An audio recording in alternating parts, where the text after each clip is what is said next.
Selamat sahabat anak-anak, bertemu kembali dengan Ibu Isti Indartanti. Pelajaran kita saat ini berjudul Membangun Bait Suci. Ayat penting pelajaran kita 1 Tawarikh pasal 28 ayat 10.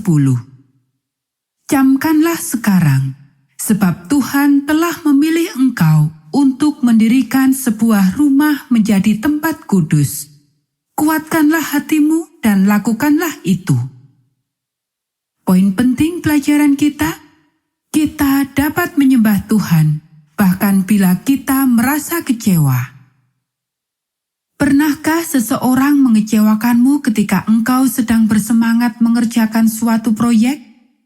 Bagaimanakah engkau menghadapi orang itu? Bayangkan engkau hidup pada zaman bait suci sedang diperbaiki. Bagaimanakah perasaanmu?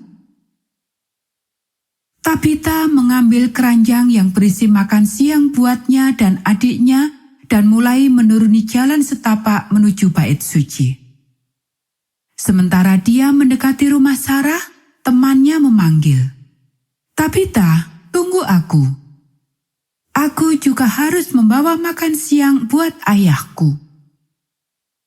Tidak lama kemudian, mereka pun sampai di bait suci. Sementara mereka menikmati makan siang mereka, Tabita mendengarkan orang-orang itu berbicara. "Saya tidak tahu apa yang akan dilakukan Zerubabel terhadap permintaan orang-orang Samaria," kata ayah Tabita kepada yang lain. "Tetapi saya tidak yakin kita membiarkan mereka bekerja bersama kita." Zerubabel juga tidak setuju. "Saya berbicara dengannya pagi ini," kata ayah Sarah. "Dia mau supaya kita berkumpul lagi siang ini sesudah makan." "Ayah," tanya Tabita, "bukankah lebih baik kalau orang lain membangun dalam bait suci ini? Pekerjaan akan menjadi cepat selesai." "Ya, pekerjaan akan cepat selesai," kata ayah. "Tetapi orang-orang Samaria ini menyembah berhala, dan mereka akan mencoba membawa kebiasaan mereka itu ke dalam bait suci. Lebih baik kalau kita terpisah dari mereka." Pada saat makan malam, ayah melaporkan, "Kami telah beritahukan orang-orang Samaria itu untuk tidak membantu dalam bait suci. Tetapi saya takut mereka akan menyebabkan masalah. Mereka tidak senang waktu kami memberitahukan hal itu." Tidak terlalu lama bagi orang-orang Samaria untuk membuat masalah. Mereka mulai menyebarkan berita-berita buruk dan tidak baik. Banyak orang berhenti bekerja. Keluarga-keluarga Israel terus berdoa supaya Tuhan ikut campur tangan dan supaya orang-orang Samaria itu membiarkan mereka sendiri. Tetapi berita buruk itu tetap berlanjut selama bertahun-tahun. Semua orang merasa putus asa sehingga pembangunan bait suci itu berhenti sama sekali.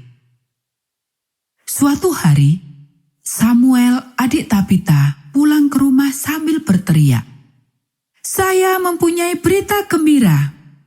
Raja Darius mengizinkan kita membangun kembali bait suci."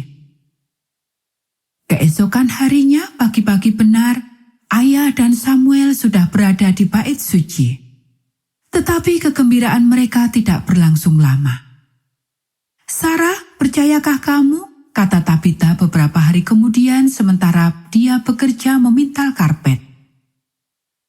Para pengacau itu, mereka kembali menulis surat kepada Raja Darius dan memberitahukan bahwa kita orang-orang Yahudi akan memberontak bila kita selesai membangun bait suci. "Aku tahu," kata Sarah sambil menggulung benang wol untuk sulaman Tabita. "Ya, kali ini mereka juga memberikan informasi kepada para pejabat bahwa Raja Koresi telah memerintahkan supaya bait suci dibangun kembali. Aku ingin tahu apakah hal itu akan membuat perbedaan," kata Tabita. "Boleh jadi, engkau tahu Nabi Hagai dan Sakaria sedang mencoba untuk memberikan semangat bagi semua orang. Tambah Tabita. Sekali lagi, berita buruk beredar dengan cepat. Beberapa orang mengatakan bahwa Raja Darius akan membuat orang-orang Yahudi berhenti bekerja memperbaiki bait suci.